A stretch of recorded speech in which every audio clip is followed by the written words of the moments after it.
একলা বৈশাখ। ছোটবেলায় পয়লা বৈশাখকে আমি একলা বৈশাখই বলতাম। পয়লা বৈশাখ মানেই আমার কাছে ছিল বাবার সাথে দোকানে দোকানে গিয়ে হালখাতা করা, সেই রসনার শরবত, মিষ্টির প্যাকেট, নতুন ক্যালেন্ডার, আর তারপরেই ম্যান্ডেটরি বাজার করতে যাওয়া। এরকম পয়লা বৈশাখেই বাবার সাথে বাজারে গিয়ে বিভিন্ন মাছ চেনা।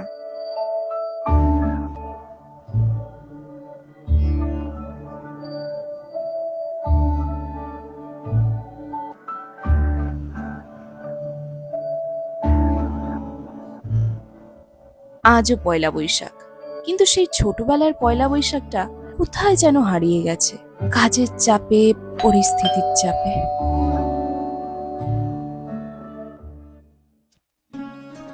বাবা, হালখাতা করেছি, মিষ্টির প্যাকেট আর ক্যালেন্ডার, এই দেখ। এসো এসো এসো, দেখো আমি নিজের হাতে কতগুলো মাছ ভেজেছি। বাবা বসো, আমি আসছি। नमस्ते भाभी जी। माता रानी का जागरण আছে ভাবি, इसलिए ও চাঁদা নিতে এসেছে। আজ থেকে শুরু। মাতা রানীর জাগরণ?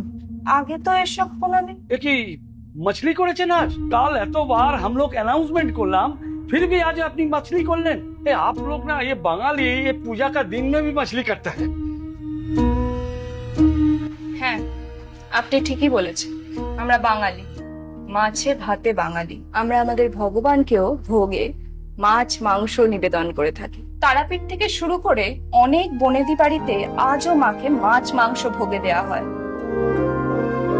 আমাদের এক দেশ, বিবিধের মাঝে মিলন মহান। কিন্তু কেউ কারো সংস্কৃতি আমাদের উপর এভাবে চালাতে পারে না। আমরা আমাদের ঐতিহ্য সংস্কৃতি কাউকে পাল্টাতে দেব না, যতদিন দিদি আছে আমাদের সাথে।